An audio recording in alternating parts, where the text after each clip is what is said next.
What's up, everybody, and welcome to the Press X Podcast, episode 125, your weekly podcast for gaming news and opinions coming at you each and every Monday. I'm Kevin McManus. With me, Nick Hassell. It's been a while. It has. Or like I don't know, we've had some backups. We've had to sort of exhaust our backup videos, which are our top 10 this and that videos. Yeah. But we're back. We got some news. We got a lot of what we've been playing and such because we've been away for a week or two. And I do want to say I'm really excited for next week because next week will be our E3 predictions episode. It's my favorite episode of the show. Kellen's finally going to defend his title that he has shown up with maybe 3 times since he's won it. And I will, even if he can't make it, I will force him to write down his predictions and we'll do it that way.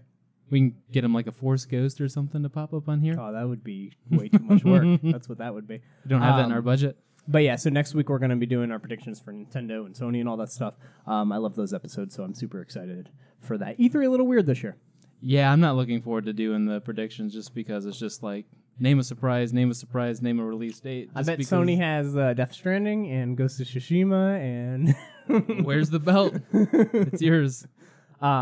So let's start the show with some comments, as we've been doing. Okay. From the last couple of videos, because like I said, we missed some weeks. So last week we had PlayStation 2 top 10 list, which I'm just going to go ahead and say I'm angry about. I went back and re-listened to the last part of it. I'm not going to spoil a bunch of the video here, but... That's the one that Todd joined in? Yeah, Todd was in it and just threw a wrench in everything. Why? Because he had some good games. He did, but he did the thing where like Kingdom Hearts was on the list and Kingdom Hearts 2 was on the list, and then one of my favorite games of all time, Dark Cloud, which I'm going to talk about, was on the list, and like you guys just got to go back and forth and pick which game that I love doesn't get to go on the list. Well, that's why it's a combined list. We should get rid of Todd. That would have solved that problem. But anyway, so the top PlayStation 2 games. We have Bat Nixon saying, my personal list. Note, Metal Gear Solid 1, 2, 3, 4 is one of my favorite series of the game, and I also didn't get involved with RPGs until the PS3 generation, so that's going to affect his list. Number 1, Metal Gear 3 or 2. Number 2, Grand Theft Auto Vice City. Number 3, Shadow of the Colossus. Number 4, God of War 2. Number 5, Aggressive Inline. Yep. Because Tony Hawk, but rollerblading with jiggly boobies, so there you go. Priorities. Number 6, Gran Turismo 3. Number 7, NBA Street 2. I thought about putting some of the Street games on my list. Number 8, Rock Band. Number 9, Twisted Metal Black, another game that I like very much. And number 10, Soul Calibur 2. On top of that, Zach Yoder says, my list will show that I love JRPGs, but I agree this list is tough with PlayStation 2. It has many good games. Number 1, Persona 4. Number 2, Dragon Quest 8. Number 3, Kingdom Hearts 2. My man. Number 4, Final Fantasy X. Number 5, Sly Cooper 2, Band of Thieves. Number 6, Ratchet & Clank Up Your Arsenal. Number 7, Bully. I like that choice too. Number Fun 8, game. Jak and Daxter 1, which I appreciate. Number 9, Prince of Persia Sands of Time. And number 10, Okami. That's a really good list. That seems like a list that could very easily be argued on our show as an extra member. For sure, half of it. I know a lot of us, or none of us, have played like Dragon Quest games, and half of us don't like Kingdom Hearts and blah, blah, blah, but... I like and have played all those games except for Dragon Quest. Yeah. So that list is sweet too. I like the Bat Nixon's admitting, just being like, hey, I didn't go back and play these other games. These are my memories with the console, and here's what I have. Which sucks sometimes because I've gone back and played some games for these lists and been like, ooh, this ain't a great game. This Enter the Matrix game's not very good. What was wrong with that game? It was awesome. It is very unfit. The first level is the only complete thing in that game.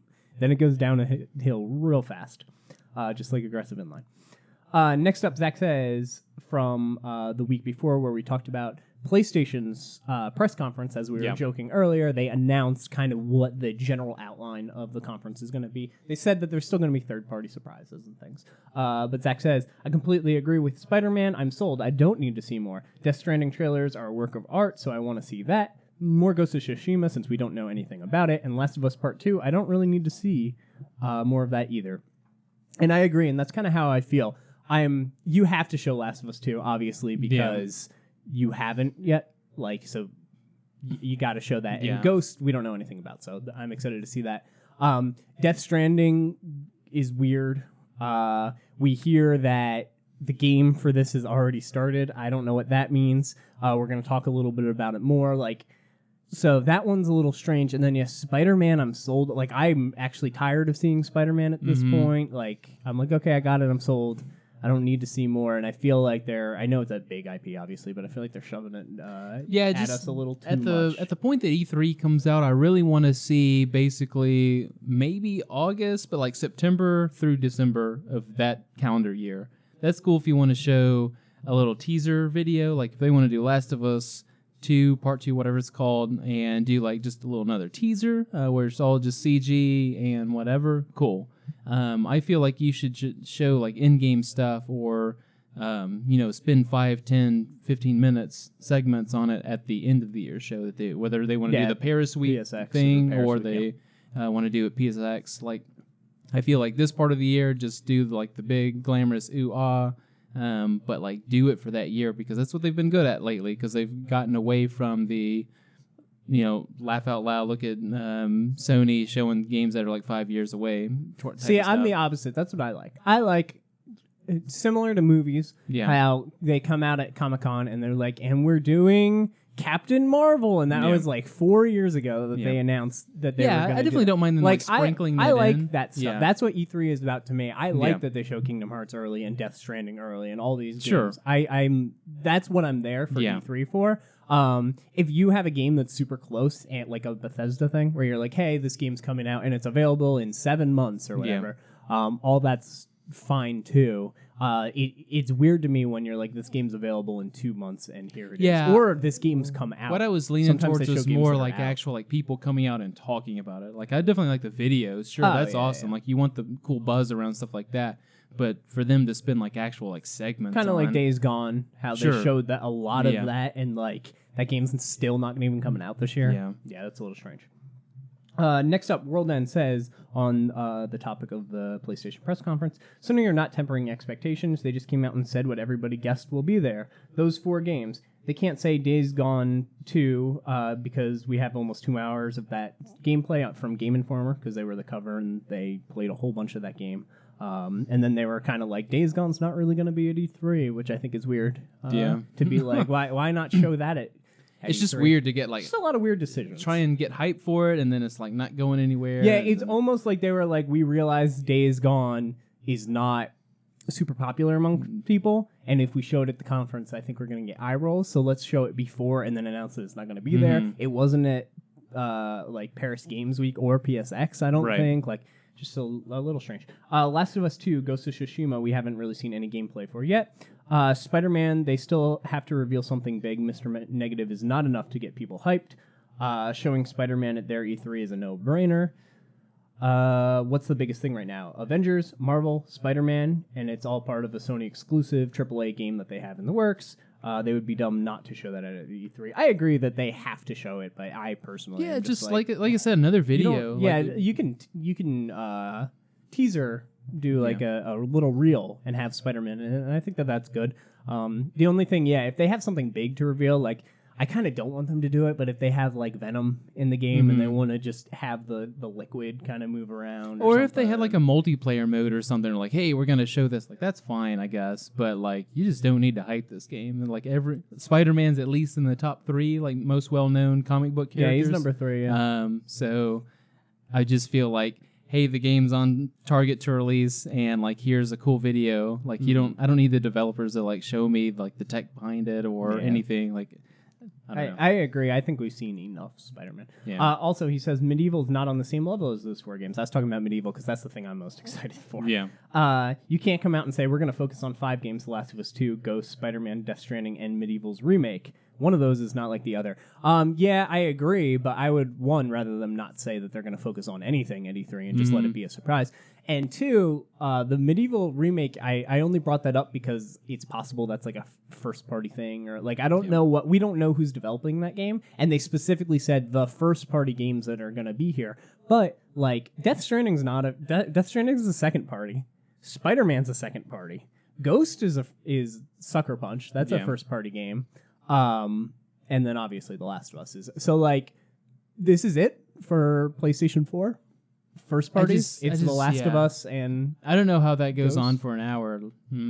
Whatever. Well, they said that they're going to have third-party reveals and stuff. Like usual. I know. I'm sure that's easy to like break up the 4 big segments that they talked about. Yeah, I just thought it was weird announcing it. Like the only reason, he says it's not tempering expectations. The thing that I keep going back to is this is exactly what they did for PSX. Mm-hmm. They came out beforehand. They said, "Hey, PSX is going to be a little bit different. We're talking broadly about things. We're going to do some deep dives into like dreams and stuff like that, Mm-hmm. And then that's it. Speaking of dreams, where's Dreams? Yeah.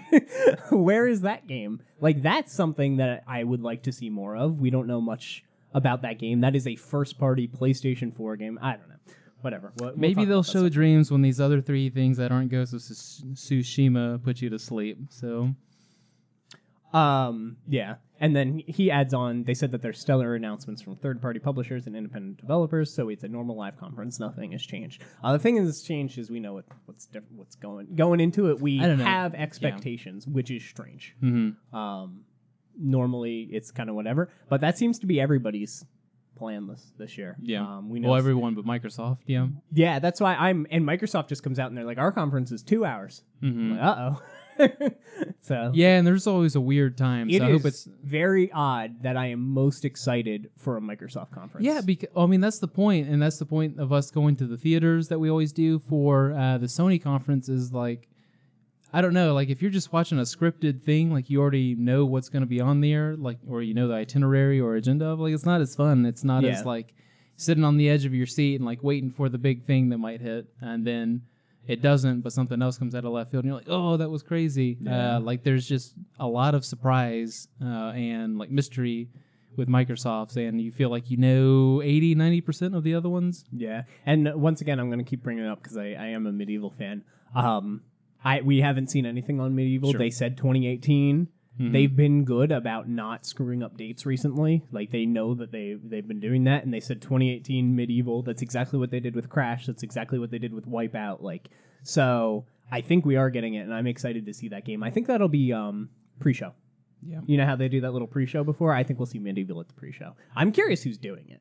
I would very much like to know because I guess Vicarious Vision. I mean, it's not an Activision game, but. They're doing, I assume, a new Crash Bandicoot, if I had to guess, because Toys for Bob is doing Spyro, which is Activision's other studio. Bluepoint just did Shadow, and they said they're working on something of a bigger scale, and Medieval was already announced at that point. They would have just said that they're working on Medieval. Well, so I wouldn't call that a bigger scale, but I agree with that, but like, so I don't think it's Bluepoint. Yeah. Like, I'm just curious who's doing. Is it Sony Japan? Is that what they're doing? They're doing that VR game that I'm very excited for, the robot VR game, the Playroom game. But like that's like a small team of people. Sony Japan does a lot of stuff. I don't know.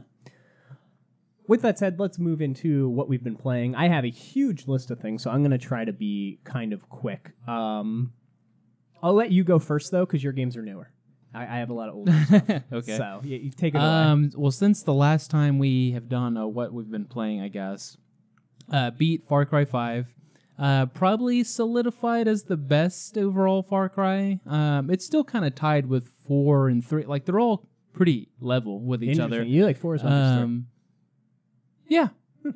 But the thing is, like, maybe this game's bad guy is cooler than this game's bad guy, but the systems in this game were a little bit better. Maybe the region or area. Like, it's all... they all kind of average out and round out about the same spot for me, but I guess Far Cry 5 seems to be the number 1, if I had to pick one off the top of my head. I still like the old Far Cry games. There were some Xbox Far Cry games, Far Cry Instinct's Predator, where like you'd have multiplayer mode and you'd get beast powers basically and be jumping around the map. So that was some cool Far spins. Cry Primal. Yeah, stuff like that too.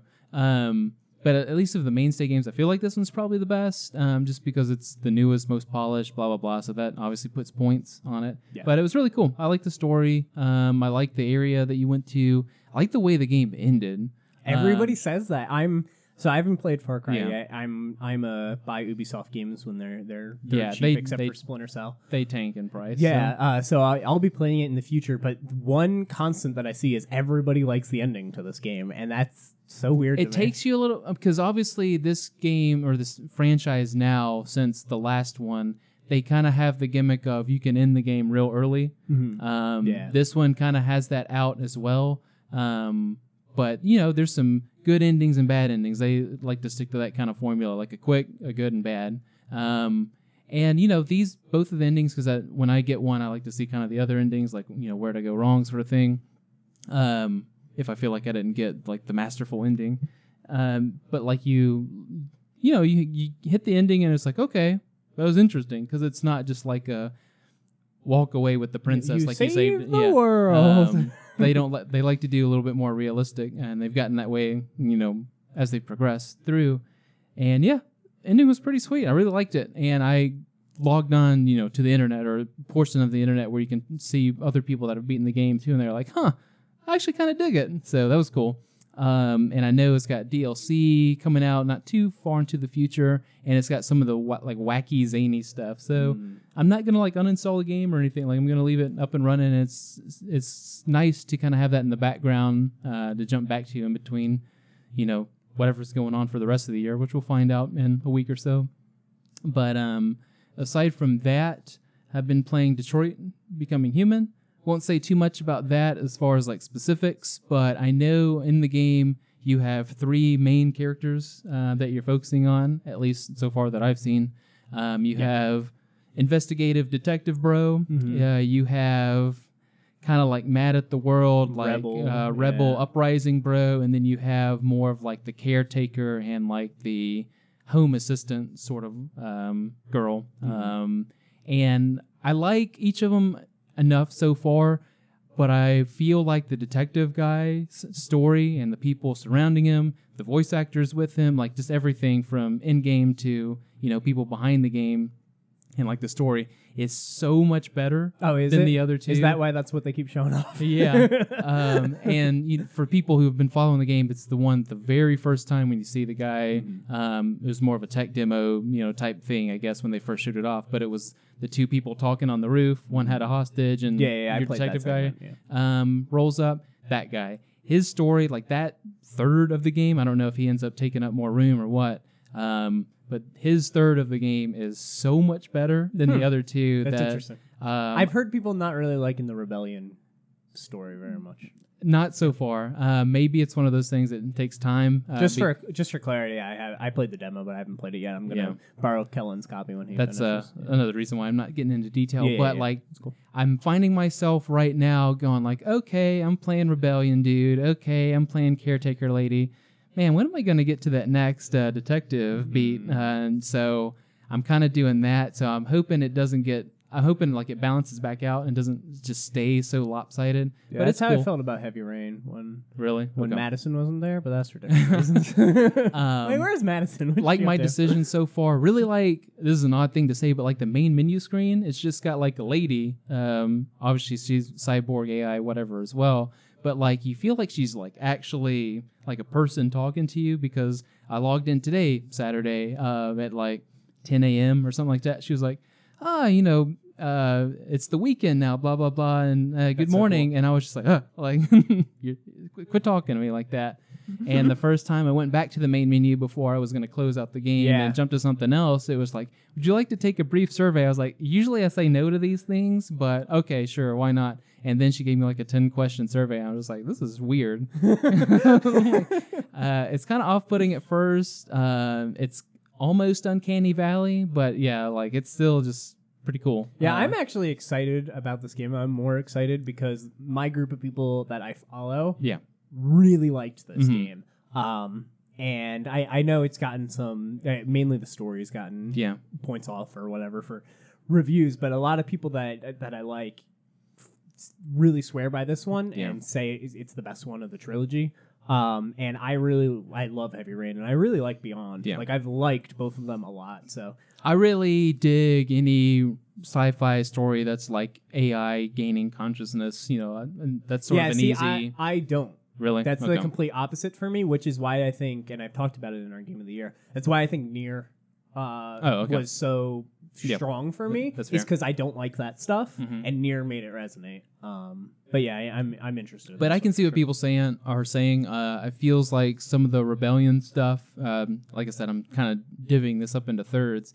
Feels like the Rebellion story is kind of taking itself too seriously. Oh, is that okay? And then the other two actually feel like real. And it's like, okay, I can get like, you got crime drama over here, and you have like personal crisis over here with the maid or assistant woman and the girl.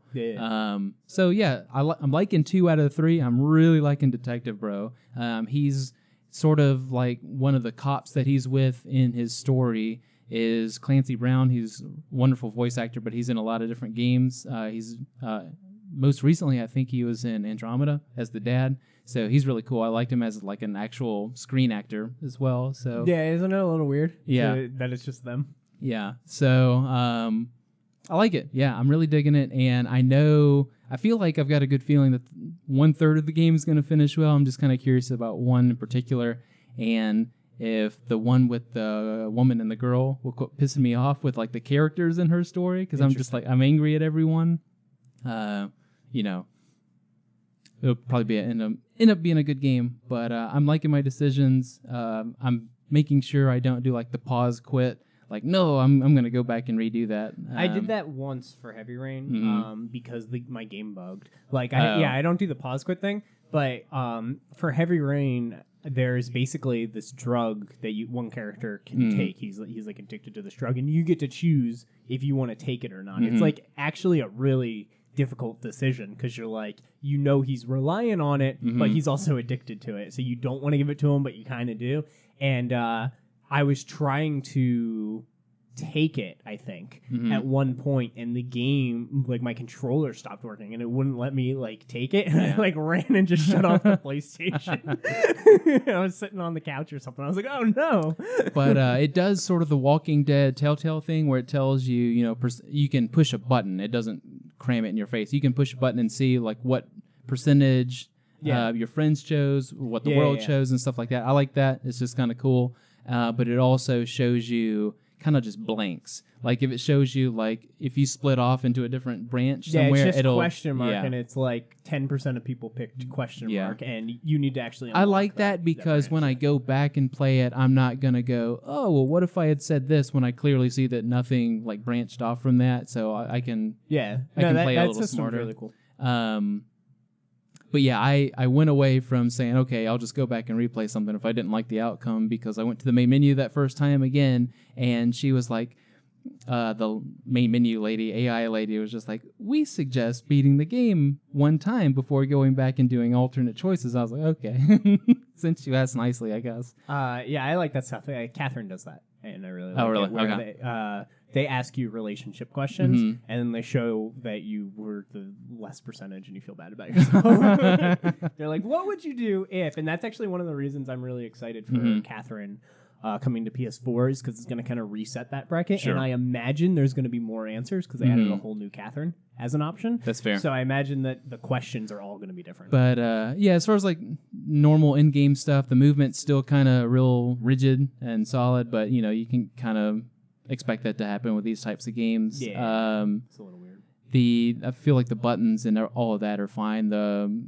quick time events, they're good too. They're not too obnoxious, but a lot of them are like combos where you have to like if you're it's like Heavy Rain. like if you're picking up you have to like hold one and while tapping the other. Yeah, stuff like that. So I like it. I'm digging it so far, and I'll probably beat it by I'm sure really quick. I mean, I'll go back and play different branches and stuff like that. I'm not going to go too overboard and like try to platinum it or something, but it seems interesting. And those are so hard to platinum. You have to do every choice. Seems interesting, and there's not really a lot of competition right now, so I'm enjoying it. Not bad. Yeah, I'm excited to try it out. I'm getting BlazBlue in a week or whatever, and I was like, I think I can wait on this game because I know. Well, two people have it, so you can either log into mine or take Kellen's. Yeah, so we'll figure it out.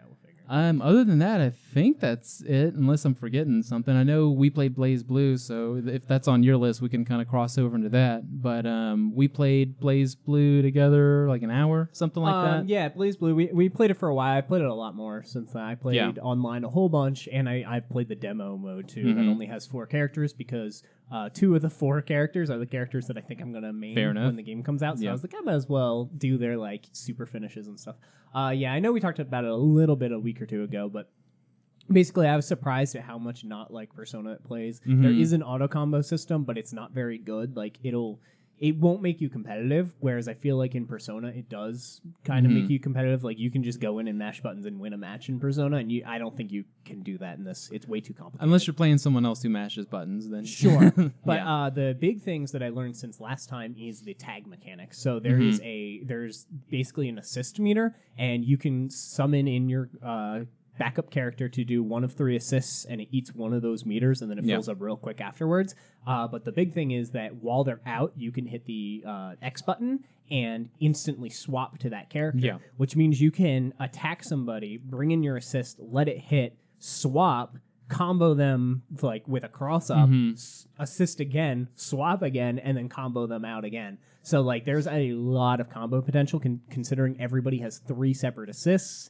And you can do moves like when you're doing a super, if you hit the assist button, your other teammate will jump in and do their super attack. Like there is a lot going on in this game. A lot different from Dragon Ball and stuff like those current games. It is I know way Marvel's more up there Marvel too. versus Capcom than this one, like Dragon Ball, you're using it to set up or like basically like chain between 2 combos or maybe just get that one little extra hit. Like this one, you are almost controlling 2 characters for a lot of the time. You are controlling 2 characters. You can go back and forth. That's how it feels. Like they highlight a bit when you swap, but like whether you're going to swap or not is actually a big thing. Like when you're fighting somebody else and they call in their assist, you don't know if that's going to be the main character you're fighting or not. You can have a lot of fake outs with it. You can have a lot of different there's like actual strategy with the tag in and I'm really enjoying it. Not just like I choose this guy because he's got a cool or beneficial attack, and then like he goes back for like 15 seconds, and I can't either. Like this game's really meant to be back and forth.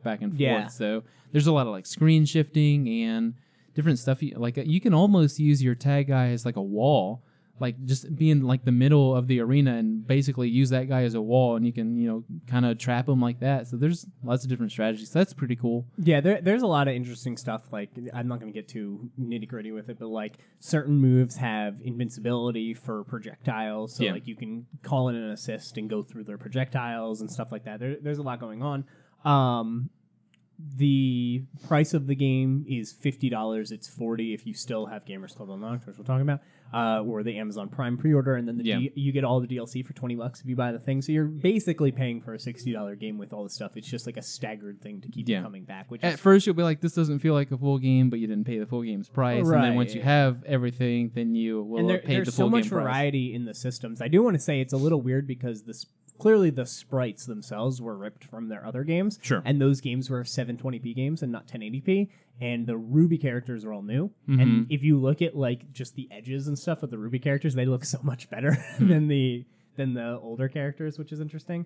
I've been going back and forth if I was going to get this on Switch or PS4, and I think I'm going to get it for PS4 because I do think the fact that it is so complicated, that's not a game that you can just give somebody a controller and be like, let's play a few rounds of this while we wait. Like, that's going to be Smash Bros. When it comes like out. Even if they had played somehow Ruby characters or any of the characters from the different series, like if they had played those respective games, you still can't just be like, okay, I got this and jump right in. Yeah, it doesn't work like that. They have the same moves, but they're all done completely differently. But yeah, I'm really enjoying it, and I'll be talking about it in a week or 2 when it comes out. I pre-ordered it, so play a lot of it. Yeah, that's my opinion on it. Good enough to buy.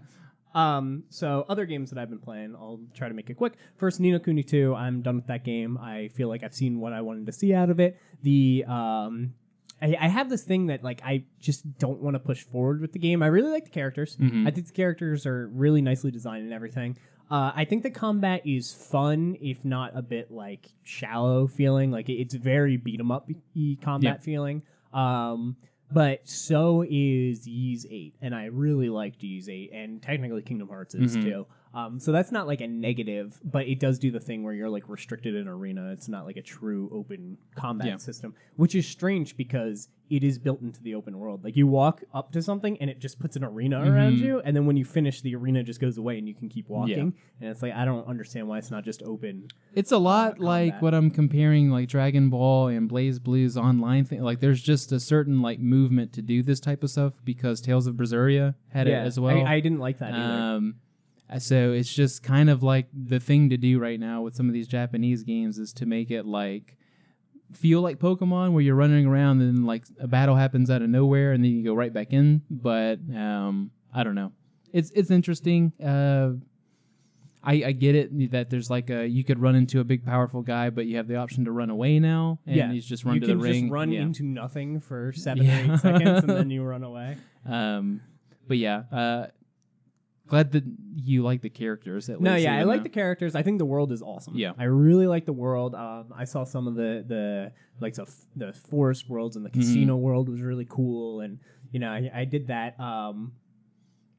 But they do the JRPG thing where there's a whole bunch of systems just kind of stacked on top of each other, and if you don't like 2 or 3 of them, it's a little annoying. Like if you're not a big fan of I forget what they're called, but like the skirmishes, where you're fighting the other people and you're like rotating your troops, and there's rangers and melee, and this beats that and this beats that. And like if you don't like that, you're just kind of like, I don't like this 10% of the game that pops up and things along those lines. It's got a lot of that. It's still got a lot of that JRPG issues that I have. That being said, I enjoyed it. I could see why people like it for sure. I wasn't even that big of a Ninokuni 1. I loved for 10 hours. I thought that game was amazing. And then they did the Pokemon system. They threw in a Pokemon system, and you had to start like going collecting weaknesses and finding the best Pokemon things to fight bosses and stuff. And I was like, I'm done with this game. Like I liked it until you forced a new system on me that I didn't like. And I feel like this game is kind of started to do that. Like when I started doing the troops and I've said before I don't like the overworld, but that's a personal thing. Not even that's just an aesthetic thing. Not even put like words in your mouth or like kind of compare it. But I was looking at during this kind of gap in time before we got on to this podcast episode.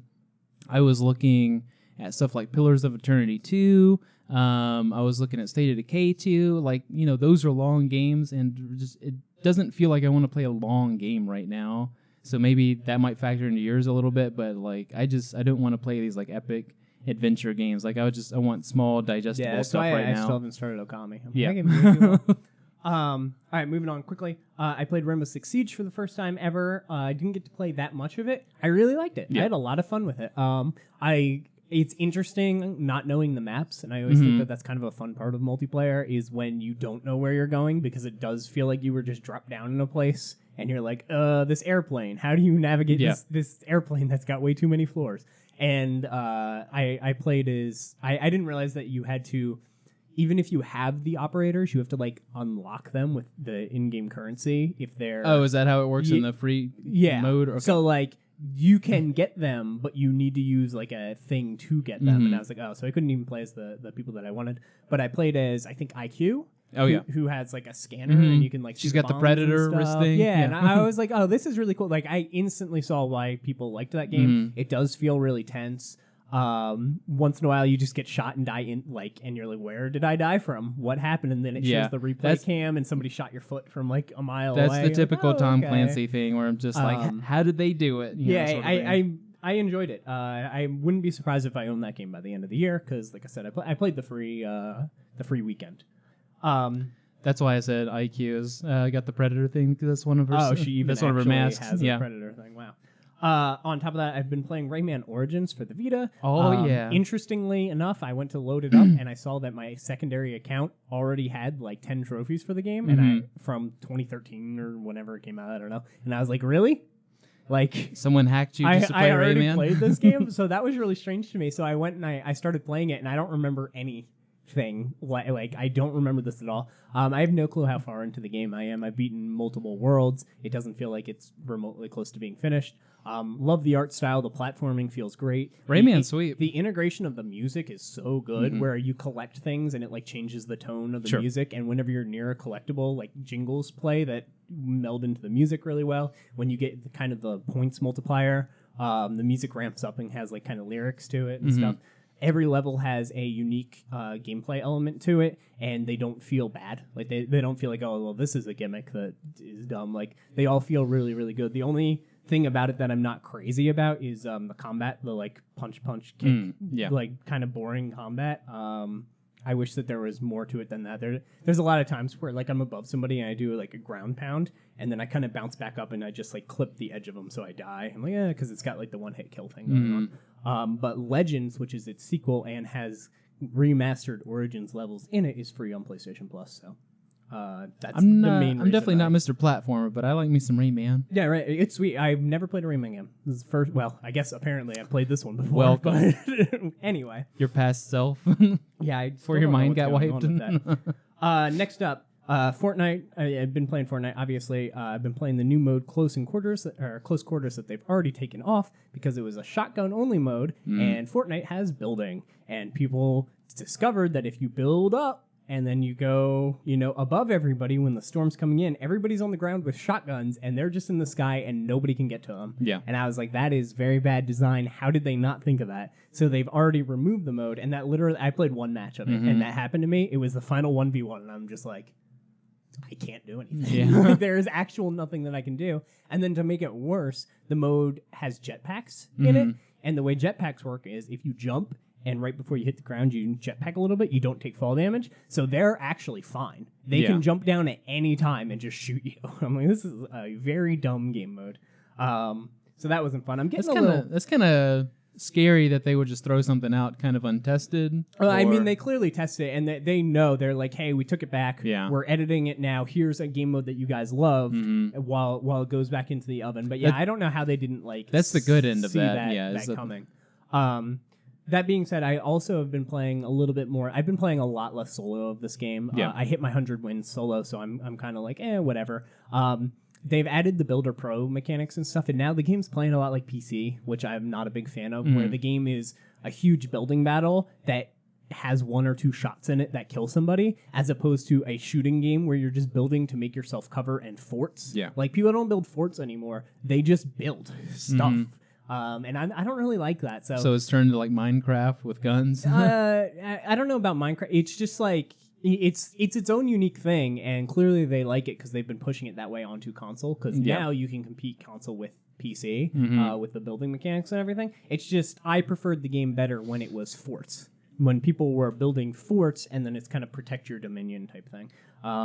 They've added a whole bunch of stuff. Well, it's easy to slip up when you're number one. So that's true. I mean, this is just me personally. I know the game's still doing gangbusters, but I'm getting a little bit fatigued on it, which is good because I've been playing it too much. Next up, I played H1Z1, which it has almost 5 million users now for its free beta that went up. That game plays like slightly better PUBG to me. I'm like, all right, this is PUBG. The menus are a little less clunky.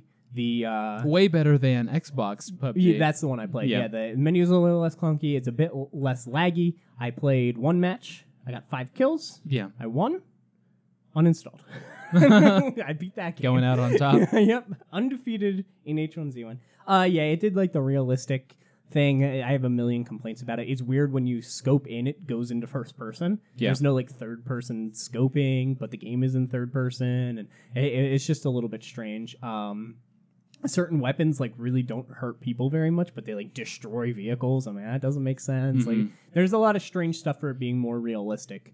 Then again, it was the first one, so it just doesn't. Of this, when you're going from the new games and going back into that one, it might feel a little awkward. So. Yeah, but I played that. I could see why people like it, but it is janky for sure. Definitely janky. Next up, I played Zone of the Enders. This is the VR remake. It's also playable in non-VR. On PlayStation 4, there's a demo live right now, so you can go and check it out. So I'm not going to go too crazy on it, but I think that this game holds up incredibly well. Yeah. As a PlayStation 2 game, like incredibly, incredibly well. This is the most anime thing I've ever seen with the robots fighting each other. The amount of enemies, it reminds me a lot of Kingdom Hearts 2. There's a fight in Kingdom Hearts 2 where you have to fight 100 enemies, and I'm just like, whoa, how is this working on a PlayStation 2? And I kind of feel the same about this game. The voice acting is like novel still. The cutscenes are these like old looking anime cutscenes that I actually really, really enjoyed. So I'm going to be getting this game when it comes out. I played through the demo once, and then I played through it in VR. And playing through it in VR, not great. The camera is literally just in your chest of the robot, which is where you'd be sitting in the robot. But like they didn't do any sort of accommodations to make it feel different. So like when you attack, you just kind of see his arm a little bit, and the ship like darts really fast to enemies when you're meleeing them. So like you're looking at the screen and you're just teleporting basically to these enemies and attacking them really fast. Like they literally just put a camera in the chest of the thing, but the game doesn't. Like VR is not how that game was designed, and it's very, very, very clear. So I actually didn't like the VR mode. It didn't make me sick or anything. I was just like, I feel like I'm getting half the game. Like all the information is not presented correctly for me. I would have much preferred the game be third person with just a VR camera, as 90% of VR first person games. I always say just make it third person. Third person VR is awesome. But but the actual base game, I think it's $30. Really, really, really cool. On top of that, I played Wipeout the Omega Collection. This one is sweet in VR.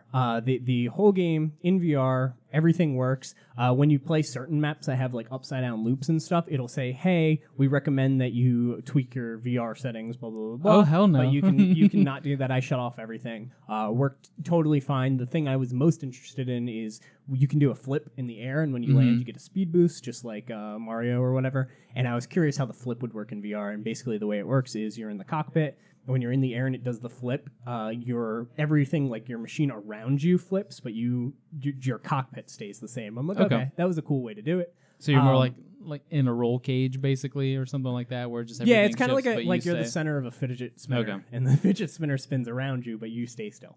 And relevant comparison. Yeah. And then the rest of the game is sweet. It's the PSP one, the regular one, and the Vita one. The Vita one looks amazing. The other ones look great. I think the Vita courses and everything are the best. And then it's just the campaigns of all of them in one seamless menu. You can play a PSP one, then hop to a Vita one, then hop there's nothing like that. It's got split screen multiplayer. It's got the VR mode, and they recently dropped the price to $20. If you like F-Zero, this game is a modern F-Zero for you. Really, really, well, really we're not good. getting one anytime soon. Yeah, so. And I do want to give a shout out to the music, because the music is, it is so top good. notch. Very, very good. But like I said, the VR in that is awesome. And they put out a demo for free of this game the day after I bought it. So thanks, Sony. I was like, I wonder what the VR is like. I guess I'll buy it. For $20, that feels like it's worth and it. And then they put out the demo. Can't be too mad. And then I've been playing Dark Cloud 2 on PlayStation 4 again, but we're running a little late, so I'll talk about that next week because I'm going to keep continuing to play it. So let's hop into the news. First off, this went live literally as we were filming like 2 weeks ago, I think. And I was really mad, so I wanted to talk about it. Bloodstained Curse of the Moon. It came out now. It was by Indie Crates, who does a lot of the side-scrolling games that I like. Azure Striker Gunvolt. They worked on Mega Man 9, Mega Man 10. They're really good at doing these like retro throwback. They get it. They clearly get it. And this seems like another win for them. I personally haven't played it yet, but it is Castlevania 1, kind of like the linear from here to here Castlevania with swappable characters on the fly. They kind of tweaked the Castlevania 3 formula and made it more seamless and took out like complaints. They added like a beginner mode for people who might not be great at platformers. And the game is a $10 game similar to Blaster Master Zero. It's on all platforms except for Xbox One is launching June 6th. So a little bit later on Xbox One, but it's basically on everything. It was a backer tier for their Kickstarter. They actually screwed up getting the codes for Kickstarter, and they just gave everybody Steam codes, and then they're going to give them the regular codes when they get them. So a little boo-boo, but I think they mended it pretty well. I just wanted to give this game a shout-out because I'm actually very excited to check it out. I know lots of people who are getting this, so yeah, it seems so good. I really, we're going to do a favorite, like, game company type stuff one episode, but Indie Crates, so good. Everything they've done I've liked. Next up, Resident Evil 7 for the Switch can be streamed in Japan. So this is basically like a PlayStation Now streaming system, only in Japan right now. I don't know if it's going to be coming here, but you can basically rent Resident Evil 7 to stream over Wi-Fi. It doesn't work really here. But when only Japanese servers. Yeah, you need to be in Japan to get this to work. Like I said, I don't know if it's ever coming here. But what do you think about this for the future of Capcom games or whatever on the Switch? I don't know. I feel a lot better when games are specifically designed for the console, and this one feels to me like one of my first reactions to it was like, oh, we couldn't fit it on the system. We couldn't get it to work. So this is like option B, and I don't like option B. Like I want option A. Yeah, I do think it's interesting because Okami's coming soon. Yeah. So like, it's not like they haven't been working with the Switch. Mega Man is coming, but that's half download. Yeah. Even Mega Man X Collection is half download. Mega Man 11's a launch game for Switch. Like, they're working with the Switch, and I do think it's interesting that with this one in particular, they're just like, stream it. Yeah. My thinking, which could be a little crude or whatever, is just like if it can't fit on the system, if it can't work on the system, then it shouldn't be on the system. Like no one's asking for God of War, which obviously I know it's a Sony game, but no one's asking for like a God of War on the Switch. Sort of like no one expects a God of War or something equally as pretty or equally as huge of a game on there. Skyrim, okay, sure, like that ran on very old consoles. Really old. The thing about this one that's weird is it's on PlayStation VR, and PlayStation VR is already like it neuters the graphics when you're in the VR mode. Now Resident Evil masks it probably better than any game because that game is so dark that they get to choose what to show you and what not to with lighting.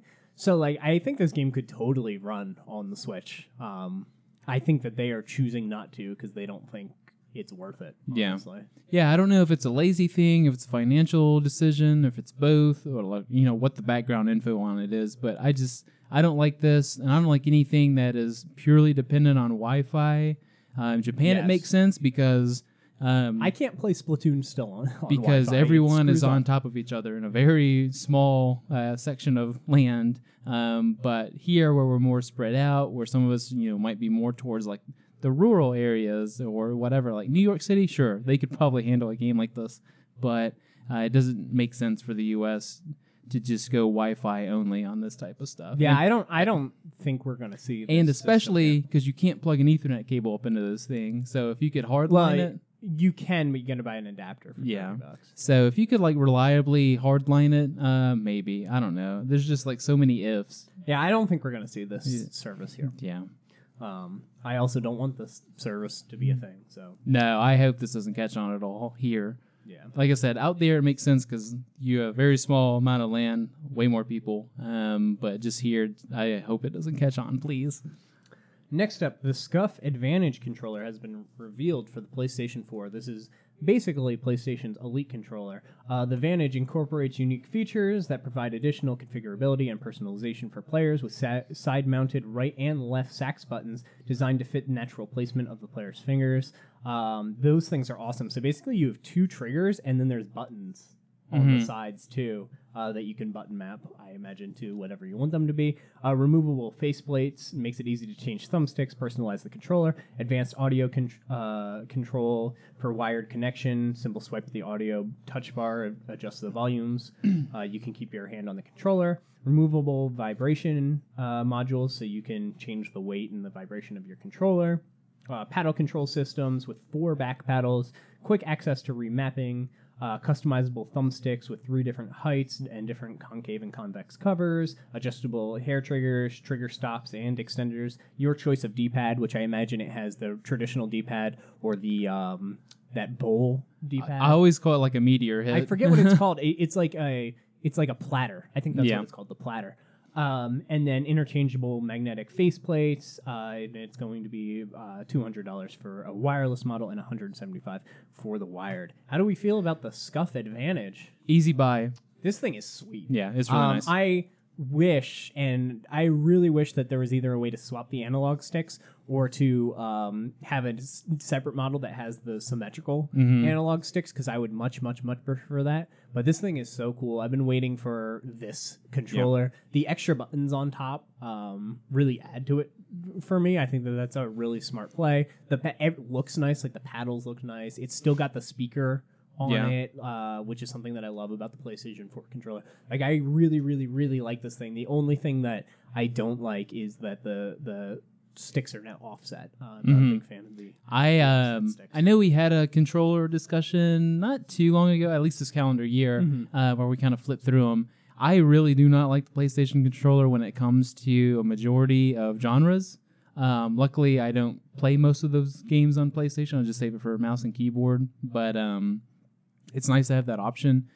I am a huge proponent of the Elite controller for Windows or Xbox One. So I'll easily buy this. I don't like the look of it that much. I don't hate it, but it is a little angular. I hope there's like color options. I know there won't be, but think there is. Really? Okay, that'd be nice. I think there's like I'm not sure, but I think there's like a black and a silver and something. But I'm not. I think the faceplates can pop off. Cool. Like you can just it'll come. I'd really just want like a polar kind of white to match the system that I got. Oh, I forgot you have the white system. Yeah. But black would be fine too. I think it's the silver. I was just like, not sold on that. But if it pops off or easily comes off and you can paint it or something like that, that's cool. Comes off. That's right. But yeah, love all these options. Paddles are sweet. I almost don't know if I should get one since I've already got an Elite controller. Like, I feel like this is hey, you can play your PlayStation or your computer or whatever with it. I'll probably just get it anyway because I'm bad with money. I want this thing. Yeah. Even though it's got the offset sticks, I really want it. It's made by Scuff, which is huge because they make quality, really nice controllers. My only thing is, would I want this or would I want the Scuff version that isn't licensed by PlayStation, but it has the symmetrical sticks? That's the decision that I would have to make. But I don't hate the symmetrical sticks. I understand for shooters why people like it. Yeah. And then for platformers, I can use my regular controller. It's not that big. I'm not going to be like, oh, gotta make this jump platforming. Can't take my hand off the D-pad. Like, that doesn't come up for those style games. So fortunately for me, I hate symmetrical thumbsticks. So I showed Todd. Good to go. He was really excited. I was like, oh, they made a real controller. Yeah. I'm excited for this thing. It is launching in summer. So. I'm really glad that they didn't hold back either. Like, they could probably be like the $100 version could sell better, but won't have half of these features. But the Elite controller, I guess, sold all right, or at least did well, and everyone who's got one likes it. Yeah. For sure. I even screw like it. Let's go. That Elite controller. Let's go balls out and put out this super expensive controller. So. Thumbs up for me for that thing. Next up, there was 2 big reveals while we were gone. Battlefield 5 revealed and Call of Duty Black Ops 4 revealed. A little bit interesting with how that's going. So we'll start with Battlefield 5.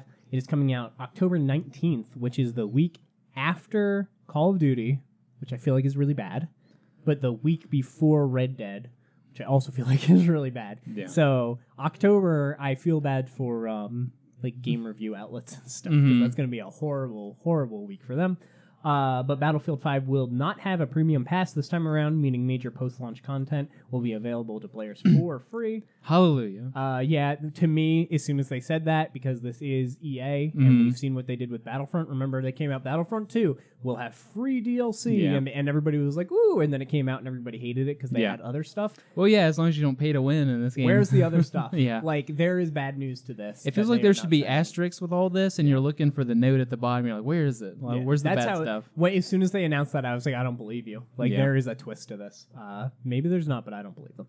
Battlefield 5 will be set during World War II, and it will tell these smaller stories as Battlefield 1 did, where there are little vignettes that you kind of play through, which is nice. It will have the single-player gameplay in that respect, which is nice. It has an expanded operation mode, Grand Operations. It will feature an extra round in it known as Last Stand. Think of it as a sudden death. With the sudden death, it acts for close matches. Player will fight until there is one standing, and that will determine the winner. So basically, you play this operations mode, and as far as I understand, it's similar to Killzone 3's mode, where it's like, oh, now you're playing Capture the Flag. Now you're playing Search and Destroy. And you never like the best game mode ever. You never reset, and the sudden death is Battle Royale. Cool. So if it goes into sudden death mode, all of a sudden it's every man for himself. Whoever's left wins. That sounds cool. Yeah. That sounds really cool. I like that. I think Battlefield's a little bit of a campy game for campy meaning like people camp, not campy meaning like silly. But so that might be a little weird, but we'll see how it goes. I think that's a cool idea. Battlefield, for all the non-EA stuff you want to talk about, Battlefield always has really smart choices, at least with like game modes and kind of decisions and where they go with like how to play the game and what to add, what not to add. Some games are a little too vehicle heavy, and that can get annoying. And then some games are, almost. I don't know how to fly vehicles. an airplane in that game still. Every time I get in the airplane, I go. Just nosedive. But they always make some pretty good decisions every now and then, and I really like the sound of that. So if I had to choose one, like it's a little too close to Red Dead for me to be like, I'm all about some shooters right now. But if I had to choose one of the two we're getting ready to talk about, it'd definitely be Battlefield. Interesting. I'm on the other end. Even though there's that thing in the back of my mind where, okay, this sounds too good to be true, almost. So. To me, I would pick Call of Duty, but that is just because I think Call of Duty's mechanics lend itself better to the Battle Royale thing, and that's the part of it that I care about. Them axing single player sucks, so I wouldn't buy that game anyway because I don't want to support that practice. Sure. And it almost makes me want to support Battlefield for them not axing single player. But truth be told, I don't play first person shooters anyway, so I'm not going to get either of them. Always get that itch around that time of the year, so I'm conditioned into October or November just being like, where's my shooter? The last shooter I played was Destiny 1. I was like, oh, let's do this Destiny 1 thing. On top of that, just to hit on the controversy, so there is female characters in this game all at the front lines of the World War II. Everybody's losing their mind. They're like, this isn't how World War II was. And yeah, there were females in the war, but they definitely weren't like in the front lines like that. Then in the middle of the trailer, there's this disabled female girl who comes and looks at the camera and like helps somebody up or whatever it is, and everybody's like, "This is not historically accurate." I don't know. I feel like you're in the wrong industry or arena. Yeah, they came out and they're like, that. "We value fun and inclusiveness over realism," or whatever it is that they said. And personally, to me, I don't care either way because I'm not getting the game. If I got the game and I was like really into the simulator stuff, maybe I might be like, oh, this is weird. Why is this disabled chick in the front lines of the war? But whatever. I don't know. Like you're in the wrong area for that. Yeah, like there's this isn't like a documentary. Other battles that I'll fight. I will fight over the tracer butt pose. Far longer than I'm going to fight over this. Why did they change? Or the pose? Widowmaker one too. Jesus. Next up, the Call of Duty Black Ops 4 reveal. So Call of Duty Black Ops 4 will have a zombie mode. Zombie mode will have 3 maps at launch instead of the usual 1, as well as difficulty levels, tutorials, custom mode with over 100 options, online challenges called callings, and more. It will have campaign and... So the single player will not be present for this Call of Duty. However, they will be doing the specialist character missions, which will give you a glimpse into the backstory of the operators for this game. So basically, if you like, they all have names. It's very similar to Rainbow Six Siege. They all have names. So like, whoever, it will say IQ just because that's on my mind. They will have their own playable little mission thing that will give an idea of, I guess, how they became who they are. I like Sieges better. Like, if you want stupid lore for stuff like that, at least Siege gives you like the cool video where they just. I don't know, did you see any of those videos when you unlock those characters? No. Like, you hit a button and it plays like a CG video. It's just like.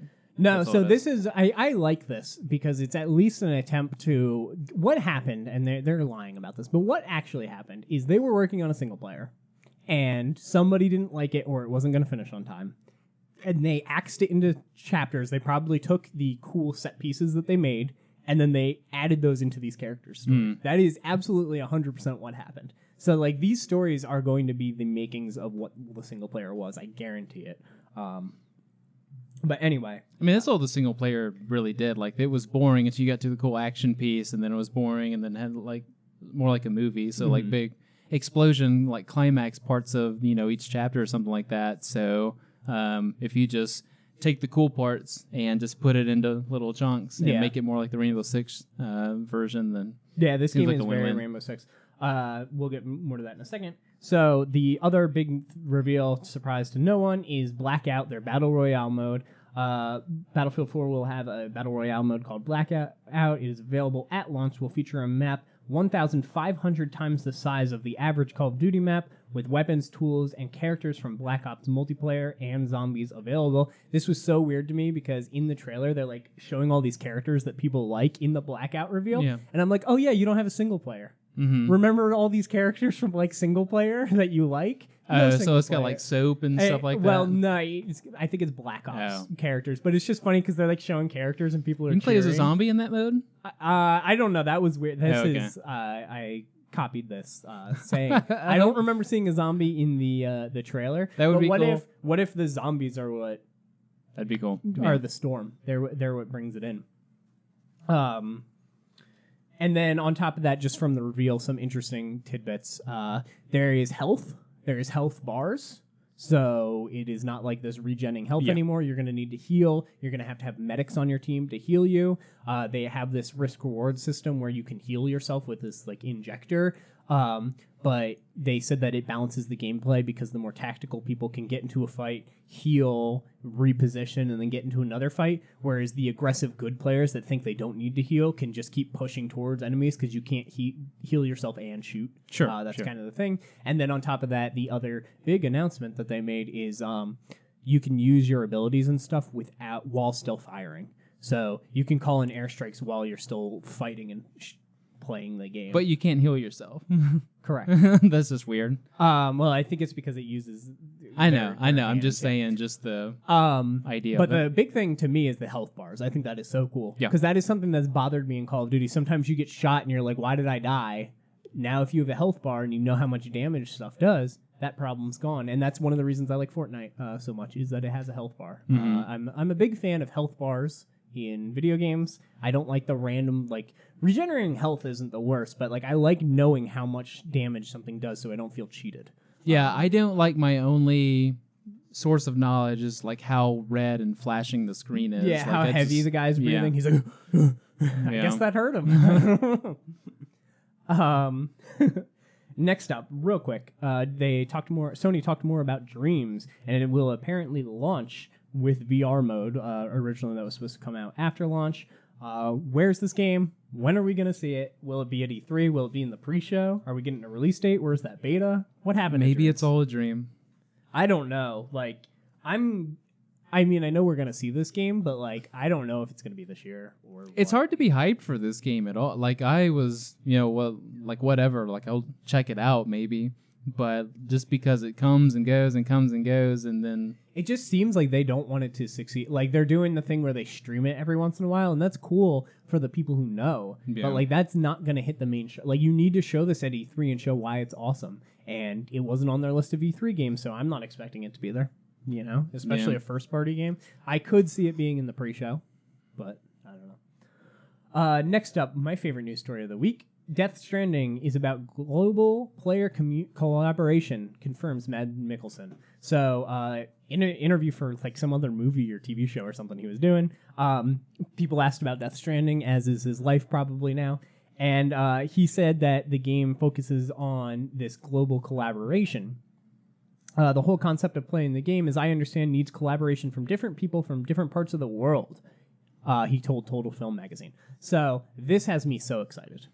I feel like it's sort of what Kojima wanted to do in Metal Gear Solid 5 with the global like arms race and like shutting down. I feel like there was an idea in there, and it just didn't get implemented in the way that he wanted to. So I feel like he's taking it over to this. If that's truly how it works. I'm going to do you one better. This is exactly what PT was. PT has a puzzle in it that is unsolvable by yourself. You absolutely can't. You get clues to the puzzle. Every clue is in a different language. So unless you speak all 7 languages and can read all 7 languages, you're not going to get the pieces of the clue. Yeah. And it required people to stream the game and talk to each other and like figure it out. And that's how you solved the puzzle in PT. And that's why part of the reason I was so excited for Silent Hills. It was the first and only game I have ever played where you had to talk about it or you weren't going to beat it. Like, I think that's so cool. I think he's talked about in an interview for PT before he left that he liked kind of that, like, talking on the playground. Oh, did you know if you do this happens type thing? And he was trying to figure out a way to make that relevant again, and he did it by making the game impossible to beat by yourself unless you talk to people. To me, this sounds like Death Stranding is going to contain a lot of PT's DNA from the fact that there's first-person sections and third-person sections, just like Silent Hills was going to have. Like, I think this is going to be as close to Silent Hills as we're going to get, and this, like, confirms to me that is kind of what we're doing here. He also talked about how there's a huge social media integration with this game, which is interesting. I remember that. Like, everyone was like, "Oh, is it going to read my Facebook or something like that?" Yeah, so and before the other thing was GDPR stuff. Greg Miller, I believe, interviewed him and was asking about the game, and Kojima said that the game's already started, which I don't know what that means. But it sounds like, to me, the trailers and stuff are clues as to stuff that you're going to need for the game. Yeah. So, yeah, I'm super excited for Death Stranding. See, this is the game that does need the 15-minute showpiece on an E3 floor. Because I don't know. Like, PT didn't have a 15-minute showpiece, and that game was sweet. It's not a game. It doesn't exist. Sure, but, like, I don't know. You know I what I'm also saying? think this game is going to be smaller than people think. I think it's going to be smaller and incredibly living and replayable. Oh, sure. As opposed to this like grand epic. Like I don't think it's going to be like Metal Gear Solid 5, how that game wasn't even finished, but it was super long. Yeah. I think it's going to be a way shorter, compact thing than people are thinking, but it's going to constantly be evolving. But yeah, some people took this as like online multiplayer stuff and all that. No. I was like, no. This is PT. Yeah. This is well, yeah, and I kind of like the idea of sort of that arms race that 5 had as well, because you can't just say global peace, like, you need everyone else to do it too. So I like kind of combining those two ideas into probably something that he did. So yeah, me too. I'm so excited for Death Stranding. Next up, The Wolf Among Us 2 has been delayed until 2019. We're here for some news. The Wolf Among Us 2, based on Bill Willingham's award-winning Fable comic book series from DC's Vertigo imprint, will now launch in 2019 rather than the later half of 2018. This delay comes as the result of a few fundamental changes that happened here at Telltale since we first announced the project last summer. So basically, Telltale had a whole bunch of layoffs recently, and everybody was like, Wolf Among Us 2 is dead. Like, that did it. I am so happy that this news came out, that they're like, hey, the game is just delayed. It's still coming, because I was actually worried that we weren't going to get... obviously the layoff news hit first, but it's good when people say, hey, this is pushed to spring of next year, fall of next year, because ... and like lay it out. And it's not one of those like PR crappy descriptions. We know that this a one's whole just bunch like of people got laid off. They basically just said, hey, a bunch of people got laid off. So we need to do this. But I feel like the explanation or the delay is easier to accept when you hear like, hey, there's just, ownership changes. Or when Call of Duty doesn't come out and they're like, we never planned to do a single player. Or, I don't believe you. Hey, we didn't want loot box, but now we want loot box, so the game's going to take long, whatever. So I always appreciate a why to the story. Yeah. And like I said, I'm happy for this news because it confirms Wolf 2 still exists. It's also gives me another year to play the first one. So Oh, you didn't play it? No, not yet. You need to play it. It's so good. I think you would definitely like it. Sure. I know it will. It's There's a lot of cool I got stuff. burnt out on Telltale for a long time. Yeah, so. that was my problem. I played it as my second one, and I think that was really good. I'm and now, hoping- like, I didn't even... Oh, no, I did finish Batman. Never mind. But I, like, Batman Season 2 done, and, like, I didn't even play it, and I love Batman. But I'm like... Yeah. Their engine's trash.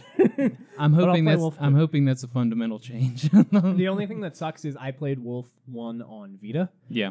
So I hope that they have some sort of system where I can go online and like tell it my choices or something. Yeah. Because there's no way this game's on Vita, you know. So, final news story that I have here for the week: Sony is shutting down the production of physical Vita games. Speaking of Vita, and part of the reason that this game will probably not be on Vita. The production of new physical games will cease by the close of 2018 fiscal year, which will be March 31st, 2019. This isn't shocking news as the system rarely gets new titles. Hasn't been mentioned during Sony's E3 presentations in some time. The company has all but admitted that the hardware can be chalked up to an interesting failure. That was a Polygon quote, and I want to put that in there because they're dumb, and it was definitely at last E3 because they announced Undertale. At E3, and I bought it for the Vita, and I bought the physical copy, and it was glorious. Not the game, but the fact that I got it made me really happy. I didn't love that game. The message basically asked Vita product code requests to be submitted by June 28th, 2018. Final purchases of orders for February 15th, 2019. Basically, they have to buy the carts to put the stuff on the carts. Sony 2018 fiscal year will end on March 31st, as I said before. Interesting news. I read it once and I was like, oh, so they have till March, whatever. But going back and reading it again, it's like it is way sooner to get your orders in, which to me says the game probably needs to be done and like rated and passed, the quality control test of Sony and all that stuff. With that said, the Persona dancing games in English might not have physical releases. Catherine, which is coming to Vita, might not have a physical release. Yeah. Limited run games lost half their business. Like this is upsetting to me. It almost makes me want to go order the Japanese Persona 3 and 5 dancing because they might be the last physical Vita games that... Well, you didn't get the Vita ones, right? Correct. Yeah. They might be the last physical Vita games that I care about that come out. And it would be nice to have that if they're not going to come out in English before this deadline, which I don't think they will. Interesting. Catherine is a weird one to me, too, because, they just announced that, and I feel like that's an obvious physical game. Rest in peace, Vita. Yeah, we're getting there. I still like my Vita way more. Like, I played Rayman Origins on the Vita, and everything I like about it so much more than Switch, besides the fact that, the Switch is resolution and more powerful and everything, but, like, a little bit more. The form factor and everything of the Vita is just a million times better than the Switch. I really wish the Switch was way more compact. Instead of a Game Gear?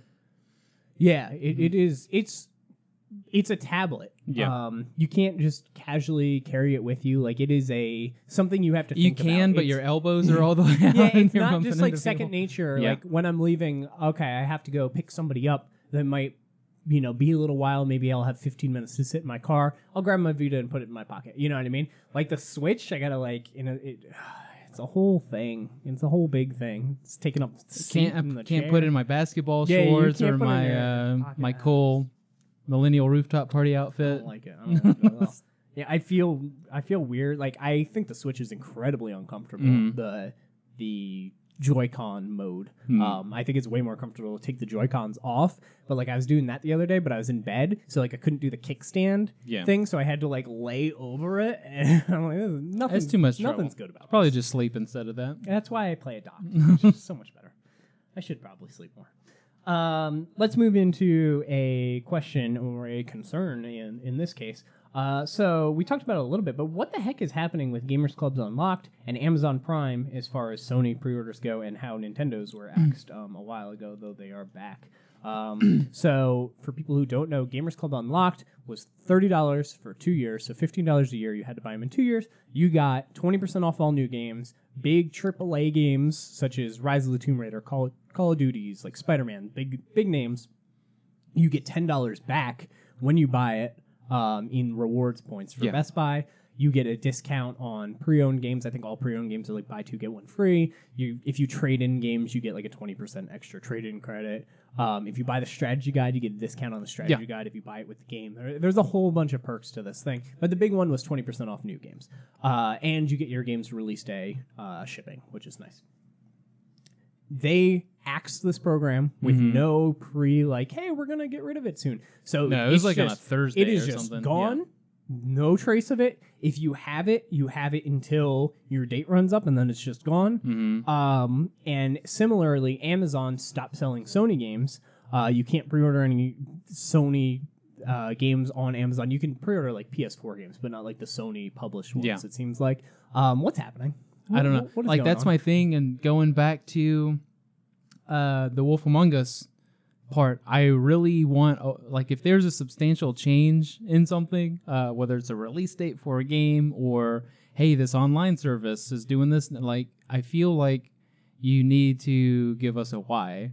I really appreciate a why. would be cool too, for the because Amazon Prime, not cheap. I know you can get a lot more. They just raised the price of it too. Yeah, and I know you get a lot more non-gaming value out of it too, especially if you're ordering stuff like crazy. But Amazon Prime, not cheap. Gamers Club Unlocked, cheaper because it's devoted strictly to games. But like, if I can't get Detroit Becoming Human, if I have to digitally download it, if I want to play it on my long extended weekend. Yeah, you ordered it. Yeah. Didn't show up. Yeah. So now it's and coming. And then bought it digital. Yeah. So when it comes Tuesday, I'm just going to be like, here you go, Best Buy. And if they ask why, I'm going to be like, I just had a vacation weekend, basically, and I can beat the game during that, or I can wait later. Like, it just doesn't make sense.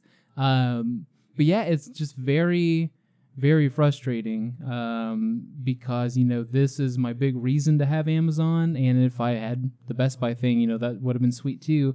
And I want to know, like, who's driving it? Is it like developers are mad because they're making less money? Is it people didn't get their shipment of this game and that game, so they're pissed? Like, I want to know who's fueling it, and I want to know why these things are shut down. Is Gamers Club shutting down because they're going to bring in a new program that has like half of that stuff that is more reasonable? That's a rumor that there's a more tech-driven program that will include some Gamers Club perks. But, like, I don't know if I believe that because Amazon also axed the Sony stuff. So, yeah, let's just kind of talk about that. So, Sony, these are all rumors. The original rumor was that Amazon screwed up, shipped Sony's games late, particularly God of War, screwed up the God of War release, orders, all that stuff. Sony was mad at them and is not giving them early access to pre-orders anymore. So that was like the original rumor. And sure, that sounds reasonable. There was a Nintendo problem earlier, but I think it was Amazon that was mad at Nintendo. And Amazon just was like, we're just not going to sell your stuff. It was kind of the reverse. But then with Gamers Club closing down, I'm starting to be like, did Sony be like, hey, we don't like these programs going on? And they talk specifically, because it's weird that the two companies that are having problems are the two that do the discount. Yeah. Did Sony specifically be like, hey, stop it, Amazon? And Amazon was like, F you, we're not going to sell your games. And then they went to Best Buy, and Best Buy is like, okay, we'll cease this production because this is such a big business for us. Like, it's a little and all this is speculative. I'm and talking out of my ass, but like, that's the frustrating part to me, or one of the two biggest frustrating parts to me, is that no one says anything. Like, that's fine if you're having like business quarrels. Even I read the thing that they sent to the Best Buy employees, and it didn't say anything. It was just like, as of right now, the thing is done. You shouldn't renew them. Go remove all promotion materials from it. And it's like, why? And that sort of like immediate, and like I said, this was like a Thursday morning sort of news story. Like, this wasn't at a conference or like an important crucial date. This was just kind of like middle of the week. Oh, by the way, it's done. It's dead. Yeah. That doesn't fill me with much hope that they are working on something that appeases angry people, whoever it is that's driving it. So I don't know. That's my biggest thing, is I don't know anything. But I funnel all of my pre-orders and stuff like that into one source. And complaint number 2 about all this, like, I don't care if I don't personally care. I know a lot of people might. if the price reduction starts to fizzle and go away. I love the price reduction. Oh yeah, everyone loves paying $20 less. But if that's the thing that's angering developers or angering Sony, if it's whatever, that's fine. Take it away. I don't care. Like getting my release day delivery, whether it's Friday for Switch games, Tuesday for 90% of things, Tuesday for everything else, or just very special releases on something. I very much depend on that. I don't want to go drive to the store. I know that's more of like a first world problem sort of thing. I don't want to go drive to the store. I don't want to go to the GameStop where the guy is going to try and sell me 3 other games that come after this and ask me to take a survey and do all this other, like I've got to all we need contend is with all a that. vial of your blood. Yeah. I I don't want to go to Best Buy where I've got to walk past other expensive electronics that I'm almost going to buy. And the last 2 movies that I skip, I'm just like, there's too much stuff. I want to get it delivered to my house. That's why you pay for Prime. That's why you pay for these services. So I can just come home at 5 or 6 from a hard day of work. If I did that, and no, I'm just kidding. Come home from work and it's just right there waiting for you. All I got to do is let it download while I eat, and then I can play.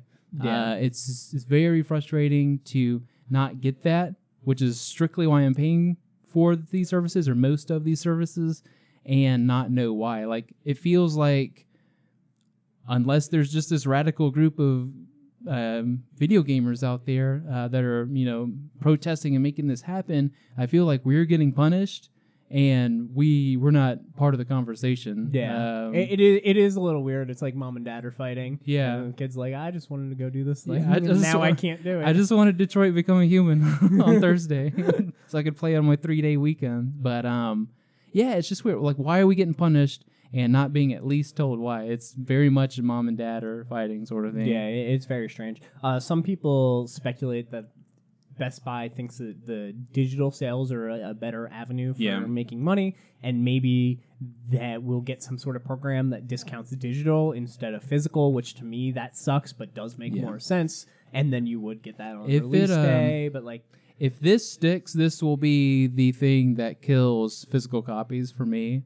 It would never kill it for me, but I would buy less for sure. Because just thinking about it, I bought a game the other day, and I get $22 off that game with including $10 back. Sure. Then I use that $10 back to cash in to get a PlayStation card. Then I use the PlayStation card to get Bloodstained Curse of the Moon, and it's like I just paid $50 for a $60 game and a $10 digital game. I'm like, that's an awesome deal for gamers. But as far as I understand, the price that they pay for these games in bulk to sell them is about $40-something, and then they sell them for the $60, and then they make not much. But the whole idea of the system is that, well, you're gonna buy Amazon Prime and you're gonna be buying other stuff, and we'll make our money that way. But with the Gamers Club Unlocked, it's all video games, and I feel like maybe because they're selling things at the cost that they get, plus they're promising this 2-day shipping and all this stuff.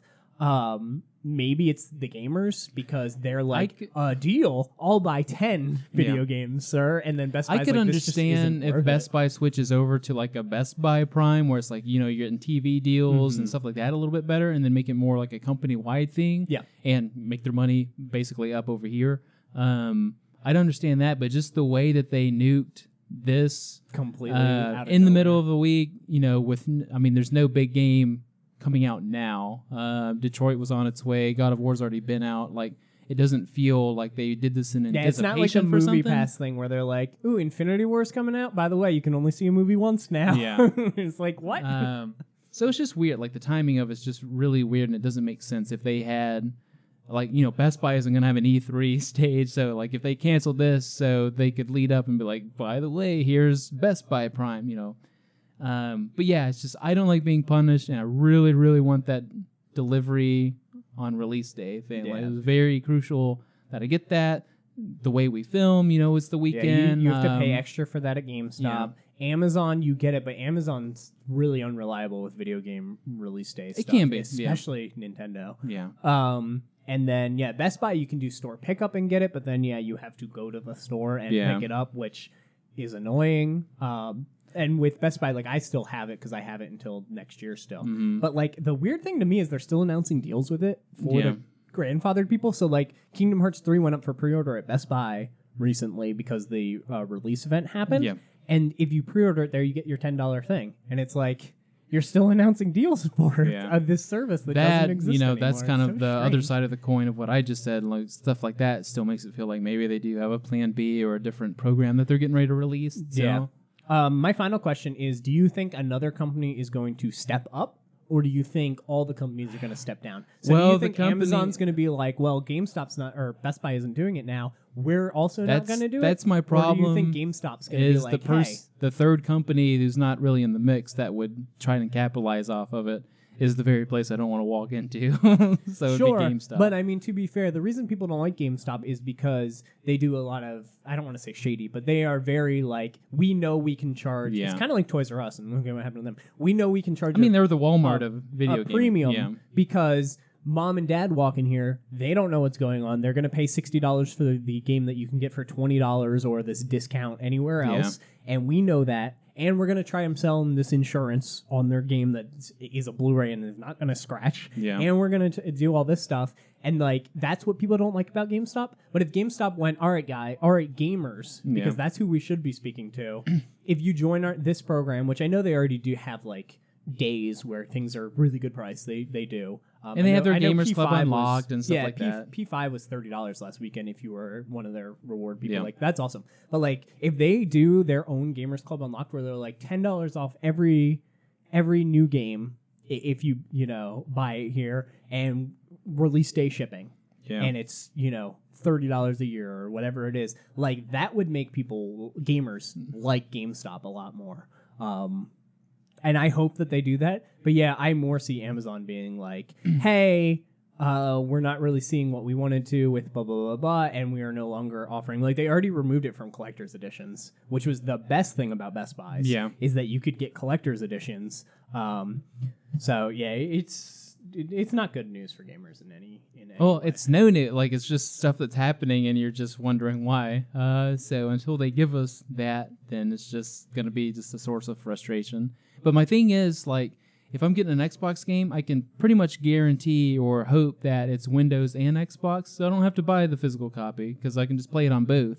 If I'm buying a PC game, most likely it's on Steam or Blizzard or, God forbid, Uplay. I don't need the physical copy. The only thing I really need physical copies of now are Sony games and exclusives, like you said. So, yeah, I buy Switch games physical still, but you kind of have to with how small storage space you have. Oh, yeah, 8 gigs isn't enough. But yeah, like, these are the games I want on release. These are the big titles. These are the Bloodborns and the Personas and the stuff like that. And if I'm getting it a week late, like, that sucks. Yeah. Yeah, so hopefully we hear something from a company about what the heck is going on. I imagine the Sony pre-order thing is going to get solved at Amazon. I wouldn't think that that's a long-term thing. I think they're just having. I feel like they have enough capital to get to the meeting table and be like, "Look, we'll do this," and then it'll be back. Hopefully, yeah, I at least hope it doesn't hurt Spider-Man.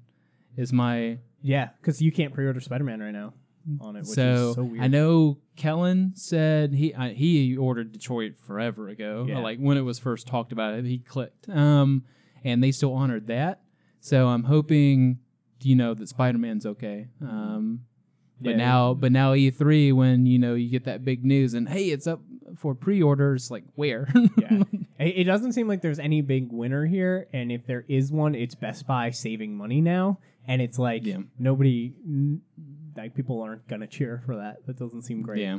All right, so let's move into the releases and end the show. So releases for next week. We have Agony for PlayStation 4, Xbox One, and PC coming May 29th. This is that Escape from Hell kind of walking simulator, first-person game. I know a couple things about it. Apparently it's supposed to be 12 hours long. That's what the developer said, so I would say 8-hour-long game. Mm-hmm. There's side quests to do. You can kind of stealthfully get through the game, or you can kind of power fantasy and, like, corrupt the demons, like dominate the game, and like command them basically and become like this overlord.